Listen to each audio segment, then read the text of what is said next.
Salut les sportifs, c'est Hermano, vous êtes sur ma chaîne YouTube où je vous raconte mon quotidien de runner et plus particulièrement ma préparation pour le marathon de Rotterdam qui aura lieu en avril prochain. Alors déjà, petite correction pour ceux qui écoutent mon podcast ou qui regardent mes vidéos en direct avec lesquelles je fais mon podcast et que je publie hebdomadairement le dimanche. Je fais bien le marathon de Rotterdam et pas le marathon de Amsterdam comme j'avais dit en intro de mon podcast. Autant pour moi. Petite info aussi, si vous voyez un truc très moche autour de mon cou avec une petite lumière bleue qui clignote. Alors c'est vrai que physiquement c'est très moche, par contre c'est super pratique. C'est un bandeau avec des écouteurs qui fonctionnent en Bluetooth et donc je me mets ça quand je vais courir. J'ai une tête affreuse parce que avec les écouteurs qui sont quand même d'une taille relativement conséquente, voilà, je vous montre, ça me fait une espèce de grosses oreilles. Mais bon, limite je m'en fous du style, l'essentiel c'est que je cours et que j'écoute mes podcasts favoris. Voilà, d'ailleurs en parlant de podcast, à chaque fois je vous le mets dans le compte rendu écrit, mais je vous le dis très rarement en vidéo, en audio. Ouais, quand je cours et que je suis tout seul, j'écoute toujours des podcasts. Alors certains diront que c'est pas forcément l'idéal pour se concentrer sur sa course, etc. Moi au contraire, ça m'aide à bien me focuser sur ma course parce que ça me permet de, je me concentre à la fois sur le podcast mais aussi sur les exercices que j'ai à faire. Et puis, comme je me concentre sur le podcast, ça me permet aussi d'être très attentif à ce que disent les producteurs de podcasts et c'est une des raisons pour lesquelles je les écoute quasiment que en courant, parce que en voiture je me concentre plutôt sur la route et sur GPS qui me donne des instructions qui coupent les podcasts toutes les 30 secondes et comme je suis rarement seul en voiture, j'ai souvent la famille, et je ne peux pas me concentrer et donc autant faire ça quand on est tout seul et qu'on se concentre. Voilà.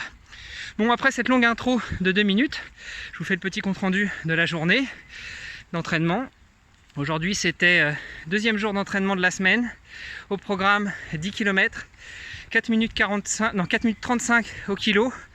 Alors je dois bien dire que c'est un rythme qui me convient bien mieux que les 5,30 d'hier.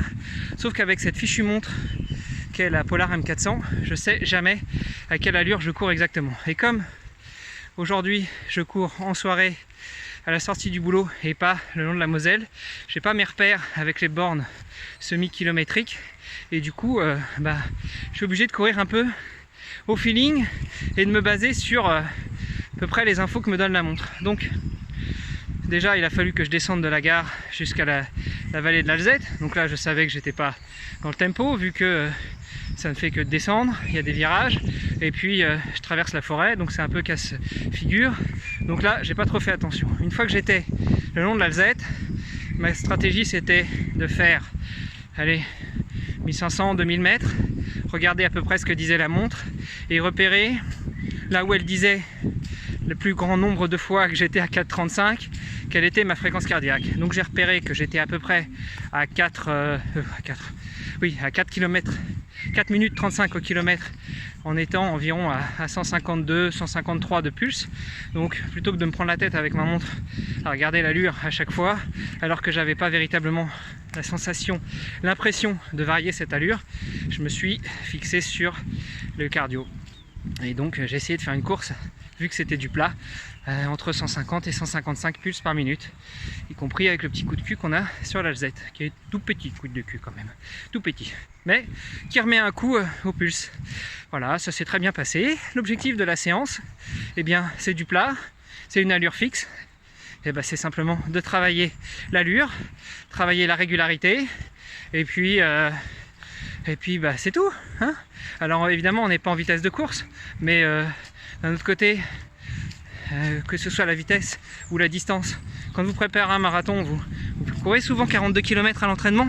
Je crois pas, je viens de baisser la tête parce que il y a des arbres qui sont tombés dans la forêt, donc c'est un peu casse-figure. Donc j'ai fait mes 10 km de plat, et comme j'ai fait exactement les 10 km qu'il y avait à faire, maintenant je retourne vers le bureau pour faire la petite douche et rentrer, mais je fais ça en marchant, en faisant cette petite vidéo, enfin pas si petite que ça, il faut que j'arrête d'utiliser ce terme de petit, donc en faisant cette vidéo qui dure pas loin de 5 minutes. Sur ce, je vous fais des gros bisous les sportifs, et je vous dis à demain pour de nouvelles aventures, ciao ciao.